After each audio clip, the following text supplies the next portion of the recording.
Welcome back to the deep dive. Today, we are staring down a killer that has been with us for thousands of years. We're talking about Mycobacterium tuberculosis. MTB for short. And it is a pathogen that somehow keeps surprising us. We're talking about 1.5 million lives lost every single year. It's a staggering number. And the thing that has baffled scientists for more than a century is that we have an immune system. It's supposed to be good at this, right? Supposed to be, yeah. But with TB, the immune system doesn't just fail. It seems to get, confused. It builds this structure called a granuloma. Right. And that structure is the central paradox of all TB research. I mean, is the granuloma a prison the body builds to trap the bacteria? Or is it a fortress, a shelter that the bacteria actually convinces the body to build for it? Exactly. A safe house to protect itself from our immune system. That is the mystery we're starting with today. And to get to the bottom of it, we are unpacking a really dense, just fascinating paper. It's called The Immunoregulatory Landscape of Human Tuberculosis Granulomas by McCaffrey and his team.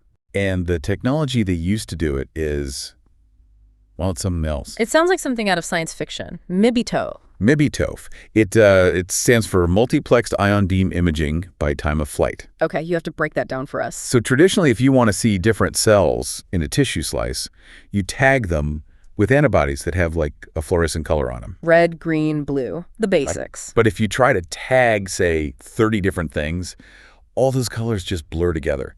It's a mess. It's just static. So MIBI-TOF gets around that. It does. Instead of colors, they use antibodies labeled with metal isotopes. Things like gold, gadolinium, elements that don't naturally occur in the body. Okay, so no blur. Zero blur. And this is the cool part. They take the stained tissue and they shoot a beam of xenon ions at it. They're sandblasting the tissue with ions. Basically, yes. Yeah. Pixel by pixel, these tiny 500 micron squares.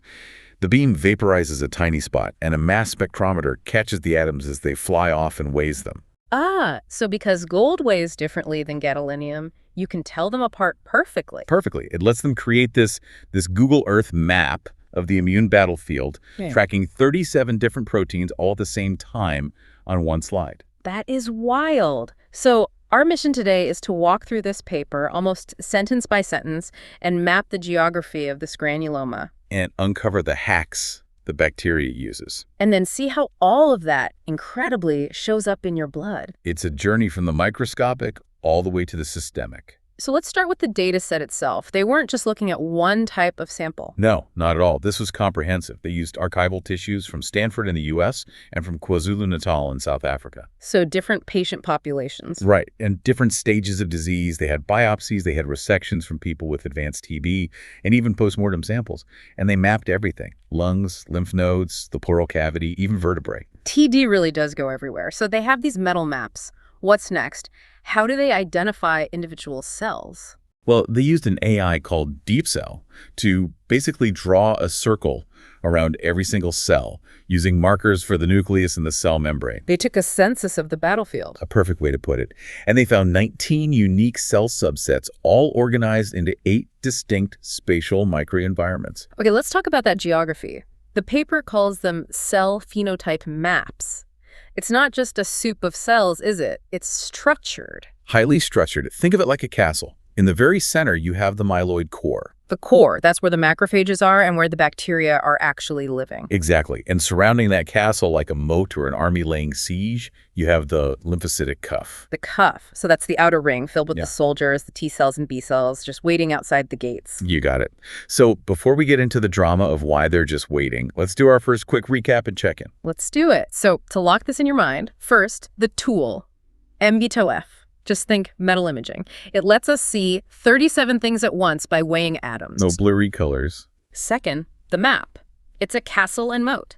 The myeloid core is the castle in the middle, where the infection is hiding. And the lymphocytic cuff is the army ringing the outside. Which brings us to the question, if the army has the castle surrounded, why aren't they attacking? Why is the bacteria just happily surviving inside? That is the pivotal question of this entire paper. So as you're listening, just hold that image in your head. A castle under siege, but all the cannons are silent. Why? And that brings us right to section 2, the immunoregulatory landscape, or as I like to call it, the cold core. The cold core. The paper makes a huge claim here. They say the myeloid core isn't a battlefield at all. It's an immunosuppressive niche. This is really the core discovery. Yeah. The cells inside that castle, the macrophages, are actively expressing two specific proteins that just shut down the immune response. And those are PD-L1 and IDO1. A 1-2 punch. Okay, let's unpack those. PD-L1 first. We hear about this a lot with cancer. We do. It stands for Programmed Death Ligand 1.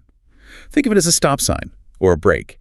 Your healthy cells use it to tell T cells, hey, don't attack me, I'm one of you. And cancer cells hijack it to hide. Exactly. And so does TB.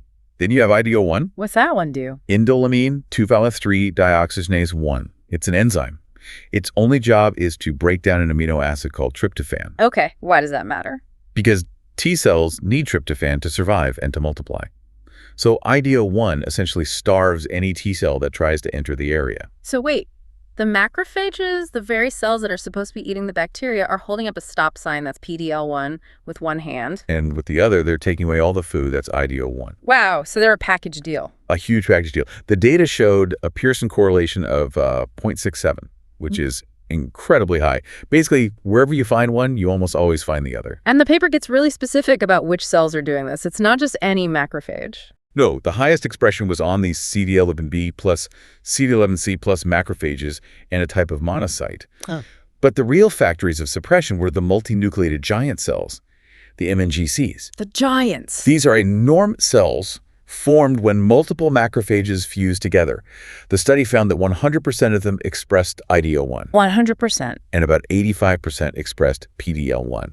They're just massive factories of immune tolerance. Okay, but here's where my brain gets twisted. Usually, if you see a lot of PD-L1, the break, it's because the T cells are attacking hard, right? Right. The T cells are pressing the gas, which is a receptor called PD-1, so the tissue pushes back with the break, PD-L1. That's T cell exhaustion. That's the normal model, yes. Yeah. The T cells try, they fail, they get tired and give up. But that is not what the researchers found here. What's the twist? They looked for PD-1. They looked for the gas pedal on the T cells, and it just wasn't there. So the T cells aren't even trying to attack. They aren't. The ratio was incredibly skewed. The brakes were everywhere, but there was no foot on the gas. This is an exhaustion. It's tolerance. It's tolerance. The T cells are being told to stand down before they even start the fight. The bacteria has hacked the system to create a no-go zone where T cells are just not allowed to engage. That is just devious. So what about the overall environment, the chemical signals in the air, so to speak? That brings us to the cytokines. There are two main rivals here, IFN gamma and TGF beta. IFN gamma is the attack signal, the bugle call. Correct. And it was basically gone from the core, depleted. It was a ghost town for attack signals. And TGF beta. The core was flooded with it. TGF beta is the calm down, let's heal this wound signal. And let me guess, the same macrophages making PD-L1 and IDO1 are the ones pumping out the calm down signal. You got it. It's a triple lock. Stop signs, starvation, and sleeping gas. And to make sure nobody breaks the rules, they call in the military police. The TREGs, are regulatory T cells, yep. While all the killer T cells are stuck outside in the cuff, these FOXP3 plus TREGs are seen infiltrating deep into the core. So the bacteria invites the police inside to protect it from the army waiting outside. It's a perfect if. Yeah, depressing analogy. One quick thing I don't want to skip. Is this unique to TB? Or do other granuloma diseases do this, like sarcoidosis? That's the critical control experiment they ran. They compared the TB tissues to sarcoidosis tissues. And at first they looked similar. Sarcoidosis also had PD-L1. It also had low T cell activation. So they look the same. Except for one massive glaring difference. IDO1. ID1. The T cell starving enzyme was almost entirely absent in sarcoidosis.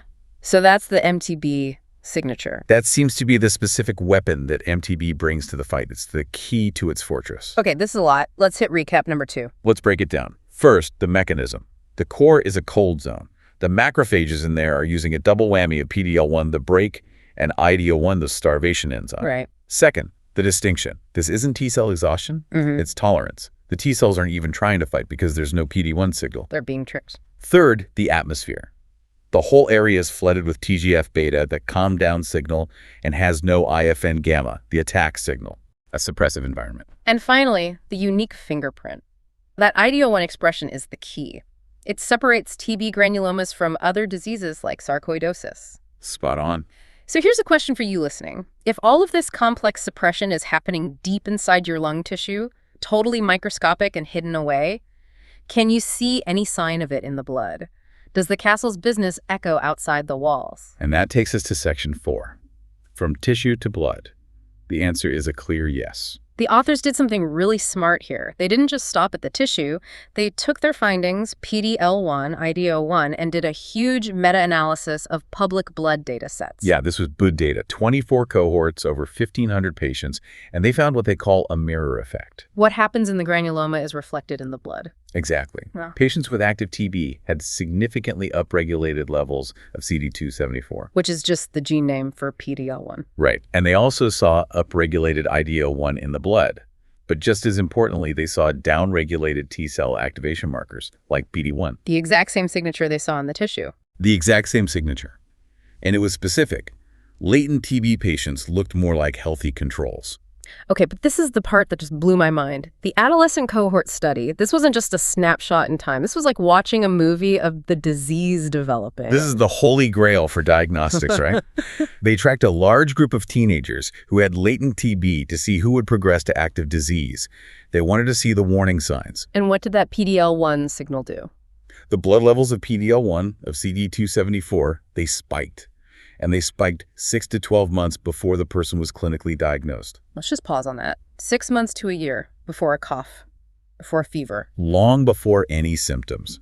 The body's immune system was already tipping over into that state of tolerance, that PD-L1 IDO1 state, months before the bacteria actually, won the battle. Is an incredibly powerful predictive tool. The paper says PD-L1 alone was as good as some of these complex multi-gene signatures. It predicts the tipping point. And it also tracks with severity. They correlated it with PT-CT scans, and the higher the PD-L1 in the blood, the more inflammation they saw in the lungs. And when patients were treated and cured? The levels dropped right back down. It's a perfect biomarker for the war. So naturally, my mind goes straight to treatment. If TB is using PD-L1 to hide, and we have all these cancer drugs, checkpoint inhibitors that block PD-L1, why don't we just give TB patients Keytruda? Release the brakes. And stop right there. This is section 5, and it's where the simple cold tumor analogy gets very, very dangerous. Explain that. The source material highlights this terrifying phenomenon. In some cancer trials, patients who were given checkpoint inhibitors like anti-PD-1 drugs suddenly had their latent TB reactivate. Wait. Releasing the brakes made the TB worse. It seems completely counterintuitive, I know. Yeah. But you have to go back to the map, go back to the geography of the granuloma. Where are the T cells that have PD-1, the gas pedal? They're not inside the core. We just established that. Exactly. So blocking PD-1 does nothing for the T cells you need to get inside the castle because they don't even have the receptor to block. Oh, I see. But it does activate all the T cells outside the castle in the rest of the lung, in lymph nodes. So you start a riot outside the gates. You trigger this massive damaging inflammation everywhere else, but you still can't breach the core to kill the actual bacteria. You get all the damage with none of the benefit. That is a critical nuance. So it's the spatial arrangement that changes all the rules. Precisely. We can't just throw cancer drugs at this without understanding the geography first. Let's wrap this all up with our final recap, number 3. The home stretch. First, systemic reflection. The immune suppression happening in the lung, it spills over, you can see it in the blood. The castle's business is public knowledge. Second, diagnostic power.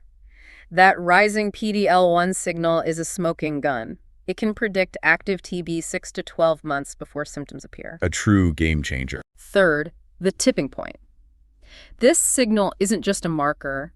It literally tracks the moment the immune system goes from controlling the infection to losing the battle. And it drops with successful treatment. And finally, therapeutic danger.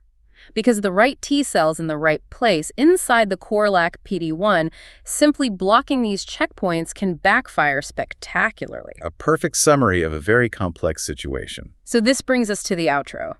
When you put all this data together, the MIBI-TOF maps, the gene signatures, the ID1 starvation trick, you realize the granuloma isn't just a ball of cells. It is a highly structured, spatially encoded machine. It's a machine built by our own bodies, but it's been hacked by the pathogen. MTB co-ops our own wound healing mechanisms, things like TGF-beta and PD-L1, to build itself a fortress. It convinces the body that the infection isn't an invader to be killed, but a wound to be protected and walled off. So here's our final provocative thought for you to chew on. We usually put diseases in neat boxes. Cancer is self gone wrong. Infection is invader versus self. Right, two different things. But if the TB granuloma uses the exact same playbook as a tumor to hide from the immune system PD-L1, IDO1, excluding T cells, should we maybe start thinking of tuberculosis as a kind of immunological cancer that's driven by a bacterium? That's a very powerful reframing. And if that's true, then the solution isn't just about finding a better antibiotic. The real challenge is figuring out how to heat up that cold core. How to trick the granuloma into finally letting the soldiers through the gates without burning down the entire lung in the process. A fascinating problem for the next generation of immunologists. We hope this deep dive gave you a new lens through which to see a very old enemy. Stay curious. See you next time.